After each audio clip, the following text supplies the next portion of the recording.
ওই চারজন ঋষি যে আমাদের দ্বার ছাড়তে বলল, আমরা বুঝবো কি করে যে ছদ্মবেশে এসে তোমার কোনো ক্ষতি করতে পারবে না?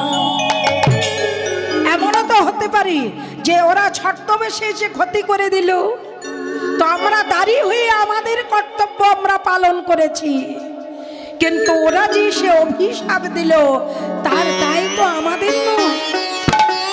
ভগবান বিষ্ণু বললেন, শোনো, তোমরা যদি অসুর জনিতে প্রাপ্ত হও, অসুরের মতো আচরণ করো, 4 জনম পরে আমাকে পাবে। আর তোমরা যদি ভক্ত হয়ে থাকতে চাও, 7 জনম পাবে, তবে পাবে। 7টা জনম অপেক্ষা করতে হবে যদি ভক্ত হয়ে থাকতে চাও। আর অসুরের মতো অসুর জনিতে লাভ করলে তাহলে তোমাদের 4 জনম পরে আমাকে পাবে। এইবার জয় বিজয় চিন্তা করছে, তাই তো ভগবানকে ছেড়ে আমরা এতদিন থাকবো কি করে?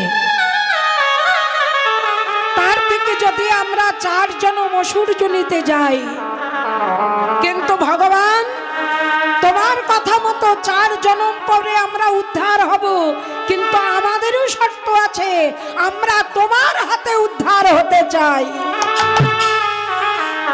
যখনই বলেছেন তোমার হাতে উদ্ধার হতে চাই, তখন ভগবান বিষ্ণু বললেন, বেশ, তোমরা যে যুগে আসবে আমিও আসব তোমাদের সঙ্গে, তোমাদের উদ্ধার করতে।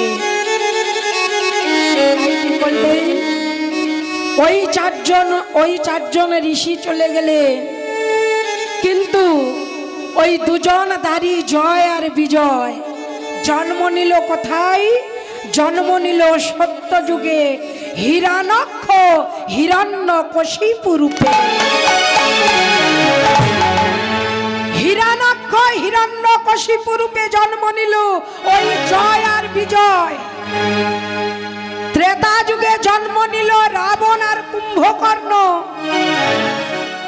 তারপরে জন্ম নিল দন্তবক্র আর শিশুপাল। আর কলিতে জন্ম নিল জয় আর বিজয় রূপে। রাধে রাধে।